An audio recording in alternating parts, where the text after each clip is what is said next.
Olá, eu sou o professor Bruno Viana e a gente vai dar início a esse novo módulo com essa primeira aula de representação decimal das frações. Bem, nós já vimos no módulo anterior que nós representamos a fração dessa maneira, onde o número que está em cima a gente chama de numerador e o que está embaixo nós chamamos de denominador. Bem, nós podemos associar a fração ao resultado de uma divisão do numerador pelo denominador. E é claro que, como não existe divisão por zero, o nosso denominador tem que ser obrigatoriamente diferente de zero, né? Ok. Bem, mas quando a gente divide um numerador pelo denominador, pode acontecer duas coisas. Eu posso achar como resultado um número inteiro, ou seja, no caso que essa divisão seja exata, ou eu posso achar um número que a gente vai chamar de número decimal, que é o objeto de estudo na nossa aula de hoje, que é a representação decimal de uma fração. Bem, vamos ver isso através de exemplos. Por exemplo, a fração 12 meios, 12 sobre 2. Bem, ao pegar o 12 e dividir por 2, eu acho um número inteiro, 6. Agora, ao pegar o 5 e dividir por 2, essa divisão não é exata, 5 é ímpar, não é divisível por 2. Bem, mas como é que eu posso representar isso? Bem, eu sei que se eu pegar o 5 e dividir por 2, vai dar 2, 2 vezes 2, 4. O resto é 1.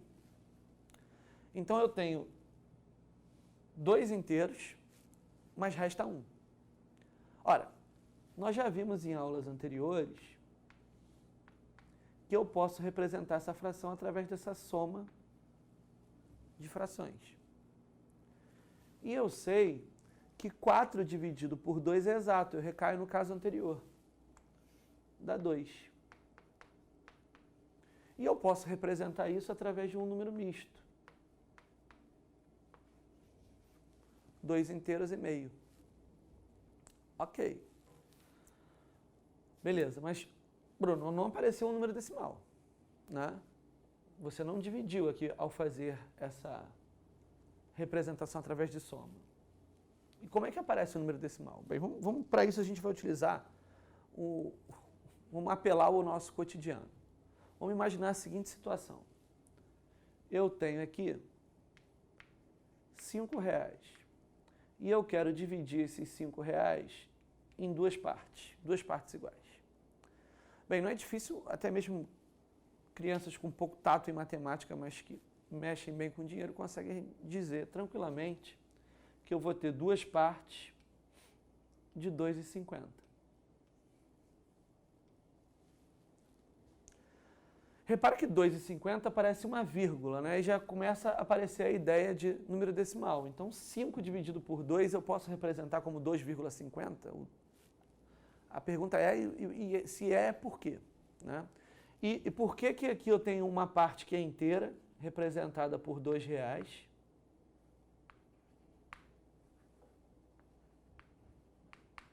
e eu tenho outra parte que não é inteira, que nós chamamos de centavos. E por que o nome é centavos?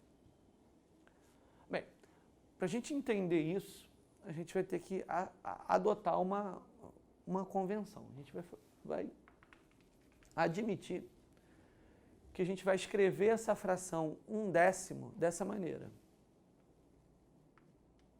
0,1. E a gente continua lendo 1/10. A fração 1/100 eu vou escrever como 0,01. 1/100. A fração 1/1000 eu vou escrever como 0,001. Bem, e qual é a vantagem disso? A vantagem disso é que eu consigo obter partes menores que a unidade. O 2 aqui, apesar de ser R$2, o 2 é a minha unidade. E esses 50 centavos é uma parte menor que a unidade, coisa que eu vou precisar para continuar essa divisão. Né? Sobrou um resto aqui. Né? E esse resto, ele é menor do que o meu divisor. Então, os R$2 aqui estão na unidade. Meus 50 centavos é menor que a unidade.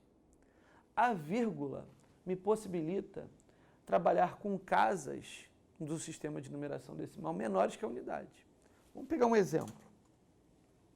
Vamos escrever aqui o número 3.528. Bem, eu sei que o 8 ele está na casa das unidades. Eu sei que o 2 está na casa das dezenas. O 5 está na casa das centenas. O 3 está na casa das unidades, na unidade de milhar. Por isso que é 3.500, que é 5 vezes 100, e 28. 2 está na casa das dezenas, 20 vezes 10, 20, e a unidade é 8. Ok. Agora, se eu quiser escrever um número entre 3.528 e 3.529, bem, um número entre 3.528 e entre 3.529, eu vou precisar de partes menores que a unidade. E para isso a gente utiliza a vírgula. Por exemplo, vamos colocar um algarismo qualquer aqui, 4, por exemplo. Eu posso reescrever esse número da seguinte maneira. 3.000 mais 500 mais 20 mais 8 mais 0,4. Ou seja, eu vou dizer que esse 4 aqui, ele está na casa dos décimos. E o que significa isso? Significa que esse meu 4 é 4 vezes 1/10. Ou seja, esse 1/10 é a 10ª parte da unidade. Eu tenho 4 vezes esse 1/10. Ou seja, eu tenho 4 décimos. Graças a essa representação. Bem, mas Bruno, e se eu quiser colocar outro algarismo? Bem, se eu quiser colocar, por exemplo, 3.528,47. Bem, esse 7 já não está mais na casa dos décimos. Esse 7, eu já vou dizer que ele está na casa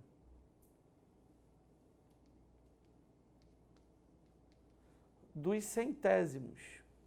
E eu posso escrever esse meu novo número da mesma maneira que antes, acrescentando os meus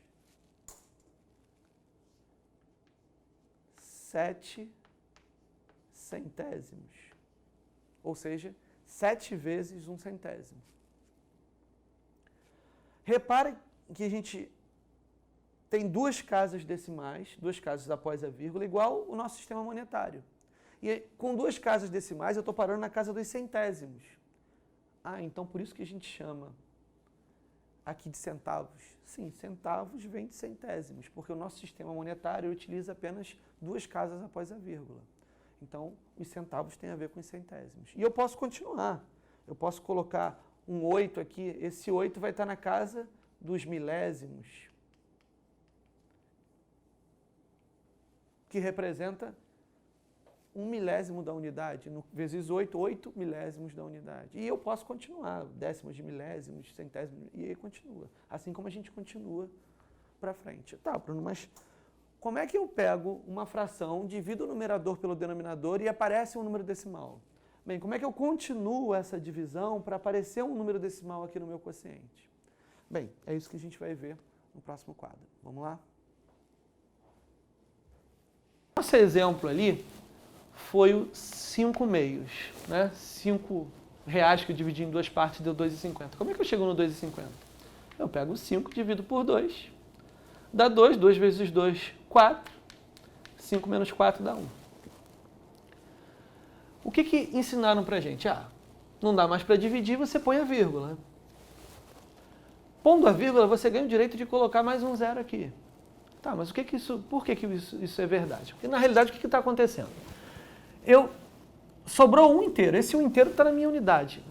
No resto lá ele está na unidade. E eu preciso continuar dividindo, então eu vou ter que ganhar mais uma casa. Para isso eu multiplico por 10, mas não é uma casa inteira, é a casa dos décimos. Então eu ponho a vírgula e divido 10 por 2. 10 por 2 dá 5, 5 vezes 2, 10 para 10 nada. Ou seja, 5 sobre 2 é a mesma coisa que 2,5.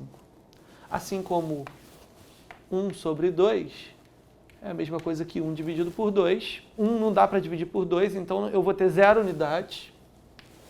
Colocando a vírgula, eu ganho o direito de multiplicar por 10 aqui, colocar um 0 e dividir. 5 vezes 2, 10 para 10 nada. Então, meio. Representação decimal é 0,5. E 3 quartos? Bem, é dividir 3 por 4. Mesma coisa, tem que botar o 0 e a vírgula, pelo mesmo motivo. 30 por 4 dá 7, 7 vezes 4, 28, para 32. Bem, agora eu vou passar para essa segunda casa, eu não preciso colocar outra vírgula, a vírgula já está aqui. Como eu vou passar para a casa dos centésimos, eu multipliquei por 10 aqui, por 10 de novo, 100. 10 vezes 10, 100. Estou na casa dos centésimos. 20 por 4 dá 5. 5 vezes 4, 20 para 20 nada. Então, representação decimal de 3 quartos, 0,75. De 2 quintos, é 2 dividido por 5. Mesma história. 20 por 5 dá 4. Então, 4 décimos. Ou 0,4. E 2 terços? Bem, vamos com cuidado aqui. Põe o 0 e a vírgula, dá 20. 20 dividido por 3 dá 6. 6 vezes 3, 18. Para 22. Bem, eu vou para a casa dos centésimos, a vírgula já está lá, nada me impede de colocar mais um 0. 20 dividido por 3 dá 6. 6 vezes 3, 18. Para 22. Continua. 20 por 3 dá 6. 6 vezes 3, 18. Para 22. Eu nunca vou chegar no resto zero.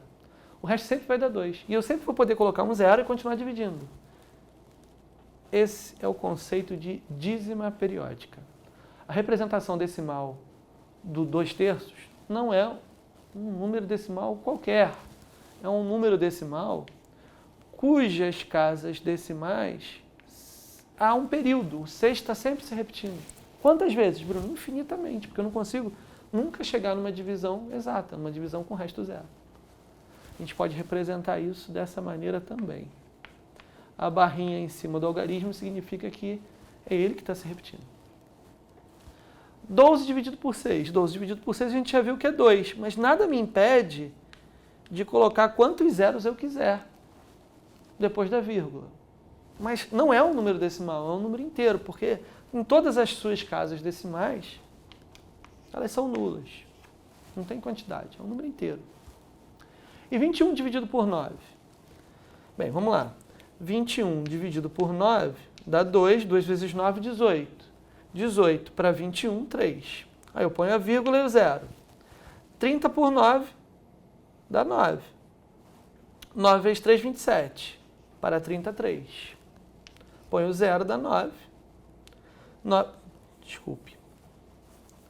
3. 3 vezes 9, 27. Para 30, 3. Põe o 0. 30 por 9, 3. 3 vezes 9, 27. Para 33. Também vai dar uma dízima periódica. Ou bota a barrinha em cima dizendo quem está se repetindo. Quero deixar claro que aqui eu não tenho uma dízima periódica, eu tenho um número inteiro. O que eu quis mostrar é que um número inteiro, eu posso colocar a vírgula nele e colocar quantos zeros eu quiser depois, que não vai fazer diferença nenhuma. Por isso que a gente escreve R$2 assim. Ou seja, não tem centavos. As casas decimais depois da vírgula são nulas. Ok? Bem, isso vai ser muito útil nesse modo. Espero que tenha estado claro para vocês. Obrigado pela atenção e até a próxima.